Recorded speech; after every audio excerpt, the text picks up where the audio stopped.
شور شرابے سے بات کرتے ہیں کہ ہم نے قرآن میں دیکھا ہمیں میلاد نہیں ملا، حدیث میں دیکھا میلاد نہیں ملا، تاریخ میں دیکھا میلاد نہیں ملا، صحابہ کے تسلسل میں دیکھا میلاد نہیں ملا۔ ان سے کھڑے ہو کر پوچھیں آپ کو پتا میلاد کس کو کہتے ہیں؟ کہتے نہیں۔ تو میں نے کہا پھر کیا ڈھونڈ رہے تھے آپ؟ پہلا سوال ہمارا یہ، آپ کہتے ہیں کہ قرآن میں مجھے میلاد نہیں ملا، حدیث میں میلاد نہیں ملا۔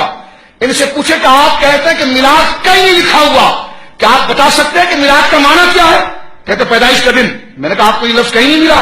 کہنے لگا یہ تو ہے۔ تو میں نے کہا پھر کیا کہہ رہے تھے کہ آپ میلاد نہیں ملا؟ تو یہ نام کچھ لیتے ہیں بات کچھ کرتے ہیں، یعنی ہمیں تو کہیں ملا ہی نہیں ثبوت میلاد کا، نہ قرآن میں ملا نہ حدیث میں ملا۔ تو میں نے کہا ملنے سے پہلے ڈھونڈنا پڑتا ہے کہ وہ ہے کیا۔ آپ کو پتا ہے میلاد کس کو کہتے ہیں؟ کہ لیکن نہیں۔ میں نے کہا یہ جو 100 سال لگا کے آپ نے لائبریری چھان لی، اتنی زحمت گوارا کی، داڑھی آپ کی سفید ہو گئی، کم سے کم پہلے یہ تو سمجھ لیتے کہ میلاد کہتے ہیں کس کو، پھر تحقیق کرتے نا۔ کتنا عجیب و غریب سوال ہے کہ ہمیں قرآن میں میلاد نہیں ملتا ہے، حدیث میں میلاد نہیں ملا، صحابہ کے تسلسل میں میلاد نہیں ملا۔ تو میں نے کہا بیٹھ کر پہلے یہ طے کریں نا میلاد کہتے کس کو ہے، کس کو کہتے ہیں میلاد؟ میلاد کا لفظ کہاں بولا جاتا ہے؟ میلاد کا معنی کیا ہے؟ آپ اگر مطلب نہیں جانتے تو معنی بتا دیجیے۔ کہنے لگے جی پیدائش کے دن کو کہتے ہیں۔ میں نے کہا شرم نہیں آتی؟ مسلم شریف میں حضور نے فرمایا کہ پیر کا روزہ میں رکھتا ہے شریعوں کہ یہ میری پیدائش کا دن ہے۔ اگر آپ یہ کہتے ہیں میلاد کا لفظی معنی پیدائش ہے، تو کیا قرآن کے اندر انبیاء کی پیدائش پر سلام نہیں بھیجا گیا؟ میں نے کہا تمہاری پیدائش پر تو کوئی سلام نہیں آیا، لیکن انبیاء کی پیدائش پر سلام آیا۔ کہنے لگے جی آیا۔ تو میں نے کہا کب بیان کیا جائے گا؟ کہنے کہا کب کیا جائے گا؟ میں نے کہا یہ ربیع الاول میں کیا جائے گا، اور اسی بیان کرنے کو میلاد کہتے ہیں۔ سر آپ نے اتنا بڑا کر دیا، پیٹ اتنا بڑا کر دیا، مدرسہ 10 منزل کے بڑا، آپ کو اردو نہیں آتی؟ عقل نہیں ذرا سی بھی؟ سمجھتے نہیں آپ کہ جناب یہ میلاد یعنی ساری زمین آسمان کے کلابے آپ نے ملا دیے؟ ناراض ہونے کی کوئی بات نہیں ہے۔ یہ دیکھا جائے کہ کس کی مخالفت مول لی جا رہی ہے۔ ذرا توجہ سے سنیں آپ، داڑیاں سفید ہو جاتی ہیں پڑھتے پڑھانے میں، یہ نہیں سوچتے۔ میں نے کہا بھائی آپ کس کی مخالفت کر رہے ہیں؟ یہ سارا زور کس کے خلاف صرف کر رہے ہیں؟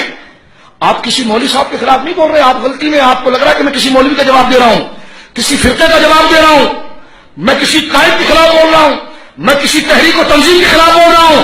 اور ظالموں تم محمد رسول اللہ کے خلاف بول رہے ہو، اس محمد عربی کے خلاف بول رہے ہو جس کے ذکر کے لیے خدا نے فرمایا کا ذکر، حبیب تیرے ذکر کو چاند دن عالم کے اندر پھیلانا یہ رب کی ذمہ داری ہے۔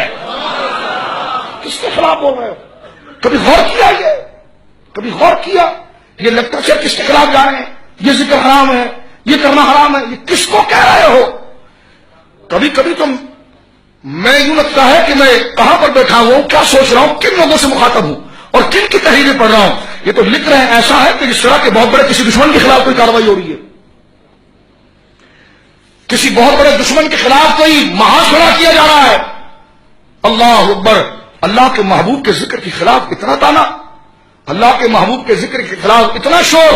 اور اگر پوچھ لیا جائے مدرسہ دیوبند کے پرنسپل بشیر احمد گنگوہی سے کہ اگر گھر میں بچہ پیدا ہو اس کا برتھ ڈے منانا کیسا ہے، کہنے کہ جی بالکل جائز ہے، اور کہا کہ حضور کا میلاد کیا جائے اور میلاد میں صحیح روایتیں بیان کی جائے، کرنا کیسا ہے؟ کہتے بدعت و ناجائز ہے۔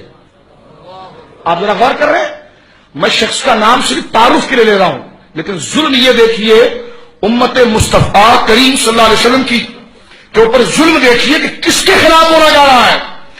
عام بچے کی پیدائش کے ذکر کو جائز رکھا جا رہا ہے، اور سید عالم صلی اللہ علیہ وسلم اللہ کے محبوب جن کا نام کلمہ مبارک میں ہے، جن پر یقین کیے، مانے اور محبت کیے بغیر نہ نماز بچا سکتی ہے، نہ روزہ بچا سکتا، کوئی نہیں بچا سکتا، ان پر ایمان لانا پہلے ہے، ان سے محبت کرنا پہلے ہے۔ مولا علی تو یہ کہتے ہیں کہ ہم تو ایڑیوں پر پیشاب کرنے والے تھے، یا رسول اللہ آپ آ کر اپنی محبت کے قالب میں آپ نے ڈھالا، اب تو ہم رشک جبرائیل بن گئے ہیں۔ ایک آپ سمجھ رہے ہیں حضور کو اور ایک صحابہ سمجھتے ہیں۔ آپ حضور کے ذکر کو پسند نہیں کرتے، صحابہ حضور کے تھوک کو بھی چاٹ لیتے تھے۔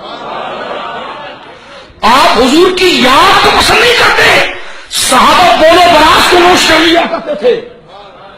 آپ حضور کی تصور اور انگوٹھا چومنے کو بدعت کہتے ہیں، صحابہ کرام علیہ رضوان تو سید عالم صلی اللہ علیہ وسلم کے پسینے مبارکہ کو اپنی شفا سمجھتے تھے۔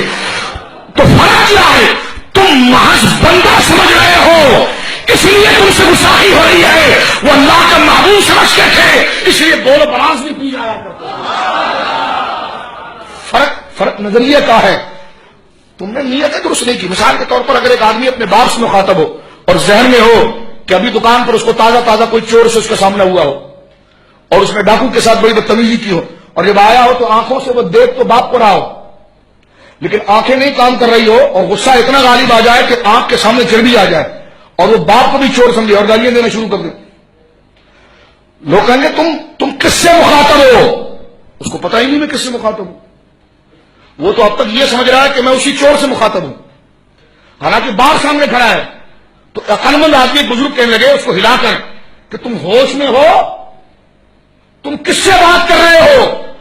تو جس طرح ایک نشئی اور جس طرح ایک ایسا پاگل جو باپ کے سامنے کھڑا ہو لیکن اسے ہوش نہ ہو کس سے مخاطب ہے، یہ قرآن و سنت پڑھ کر نبی کے سامنے کھڑے ہوتے ہیں، یہ نہیں پتا کہ ہم کھڑے کس کے سامنے ہیں، ہم ذکر کس کا کر رہے ہیں، اور جنہیں پتا ہے تو وہ نبی وہ تو نبی کی شہر کی مٹی کو بھی اپنے لیے جان اور ایمان سمجھتے ہیں۔ تو میرے دوستو، یہ غنودگی چڑھی ہوئی ہے خباثت کی دماغ پر۔ جب تک توبہ کر کے استغفار کر کے اور اللہ کی بارگاہ میں سچی پناہ لے کر شیطان کے شر سے رب کریم کی پناہ جب تک نہ لی جائے اور جب تک لاہور کی تصدیق کثرت سے کر کے اس غلیظ خیال کو دل سے ہٹایا نہ جائے تو شمع محمدی کی کرامتیں اور اس کی لذتیں اور میلاد کی برکتیں سمجھ میں نہیں آ سکتی۔